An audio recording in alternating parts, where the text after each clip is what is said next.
Navi Mumbai BJP के कर्तव्यशील जिलाध्यक्ष doctor Rajesh Patil के जन्मदिन पर शिरोमणि विद्यालय में भव्य अभीष्ट चिंतन समारोह का जोरदार आयोजन किया गया।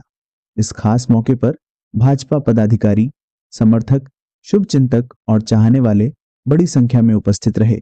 कार्यक्रम में पूर्व नगर सेवक काशीनाथ पाटिल, पूर्व नगर सेवक राजू शिंदे, पूर्व नगर सेविका अंजलि वालुंज, दत्ता घंगले, ऐरोली मंडल अध्यक्ष राजेश मरहवी, निकेतन पाटिल, चारुदत्त नंबीर, अर्शी पाटिल, विनायक गिरी सहित कई गणमान्य उपस्थित थे।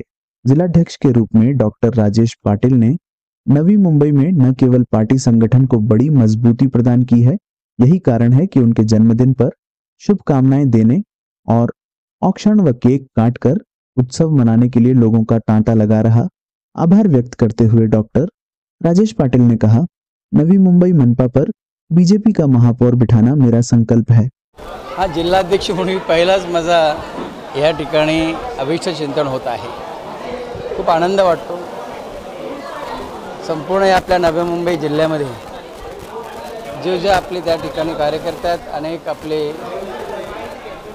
नागरिक आहेत, सगळ्यांनीच या ठिकाणी शुभेच्छा दिलेल्या आहेत। या निमित्ताने एवढंच सांगेन, एक पक्ष म्हणून भारतीय जनता पार्टीच्या माध्यमातून जी माझ्याकडे एक जबाबदारी दिलेली आहे, ती माझ्या वाढदिवसाच्या दिवशी हाच माझा एक संकल्प असेल की भारतीय जनता पार्टीची संघटनात्मक जी रचना आहे तळागाळापर्यंत आहेच, परंतु आणखी घट्ट करण्याच्या दृष्टीने माझे प्रयत्न असतील।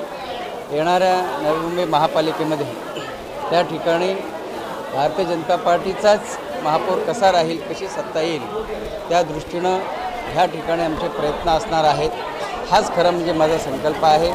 शुभेच्छा देताना सकाळपासून विविध स्तरावरची त्या ठिकाणी मंडळी आली, शाळा कॉलेजमधले देखील त्या ठिकाणी विद्यार्थी किंवा शिक्षक देखील आले होते। सगळ्यांनीच त्या ठिकाणी शुभेच्छा दिल्या। सगळ्यांच्या ह्या शुभेच्छांचा मी स्वीकार करतो आणि पुन्हा एकदा माझ्यातर्फे देखील सगळ्या आलेल्या ह्या सगळ्या टीमचं मनापासून त्या ठिकाणी मी त्यांना धन्यवाद देतो। Bureau input, समाजशाही,